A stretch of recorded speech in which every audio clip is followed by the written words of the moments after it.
Albert Einstein once said, everybody's a genius, but if you judge a fish by its ability to climb a tree, it will live its whole life believing that it is stupid. Ladies and gentlemen of the jury, today on trial we have modern day schooling. Glad you could come. Not only does he make fish climb trees, but also makes them climb down and do a 10-mile run. Tell me, school, are you proud of the things you've done? Turning millions of people into robots, do you find that fun? Do you realize how many kids relate to that fish swimming upstream in class, never finding their gifts, thinking they are stupid, believing they are useless? Well, the time has come, no more excuses. I call school to the stand and accuse him of killing creativity, individuality, and being intellectually abusive. He's an ancient institution that has outlived his usage. So, Your Honor, this concludes my opening statement, and if I may present the evidence of my case, I will prove it. Proceed. Exhibit A. Here's a modern day phone. Recognize it? Here's a phone from 150 years ago. Big difference, right? Stay with me. Here's a car from today, and here's a car from 150 years ago. Big difference, right? Well, get this. Here's a classroom of today, and here's a class we used 150 years ago. Now, ain't that a shame? In literally more than a century, nothing has changed. Yet you claim to prepare students for the future? But with evidence like that, I must ask, do you prepare students for the future or the past?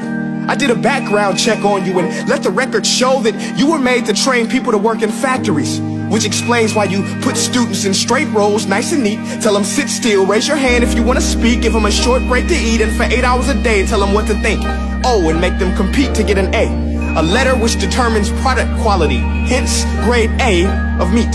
I get it. Back then, times were different. We all have a past. I myself am no Gandhi. But today, we don't need to make robot zombies. The world has progressed. And now we need people who think creatively, innovatively, critically, independently, with the ability to connect. See, every scientist will tell you that no two brains are the same. And every parent with 2 or more children will confirm that claim.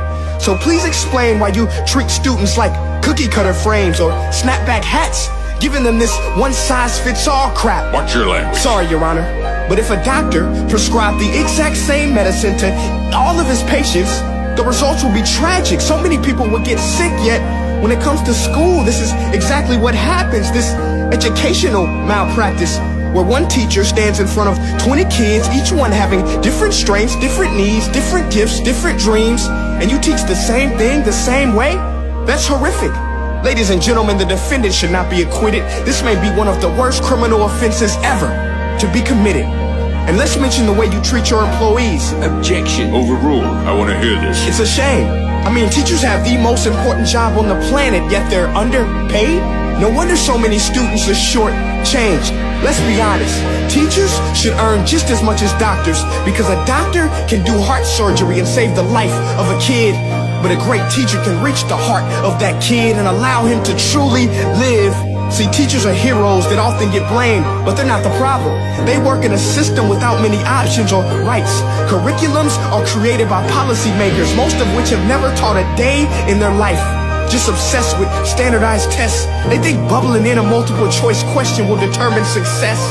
That's outlandish. In fact, these tests are too crude to be used and should be abandoned, but don't take my word for it. Take Frederick J. Kelly, the man who invented standardized testing, who said, and I quote, "These tests are too crude to be used and should be abandoned." Ladies and gentlemen of the jury, if we continue down this road, the results will be lethal. I don't have much faith in school, but I do have faith in people. And if we can customize healthcare, cars, and Facebook pages, then it is our duty to do the same for education, to upgrade it, change it, do away with school spirit, because that's useless. Unless we're working to bring the spirit out of each and every student, that should be our task. No more Common Core. Instead, let's reach the core of every heart in every class. Sure, math is important, but no more than art or dance. Let's give every gift an equal chance. I know this sounds like a dream, but countries like Finland are doing impressive things. They have shorter school days, teachers make a decent wage, homework is non-existent, and they focus on collaboration instead of competition. But here's the kicker, boys and girls. Their educational system outperforms every other country in the world. Other places like Singapore are succeeding rapidly. Schools like Montessori, programs like Khan Academy. There is no single solution, but let's get moving. Because while students may be 20% of our population, they are 100% of our future. So let's attend to their dreams, and there's no telling what we can achieve. This is a world in which I believe, a world where fish are no longer forced to climb trees. I'll rest my case.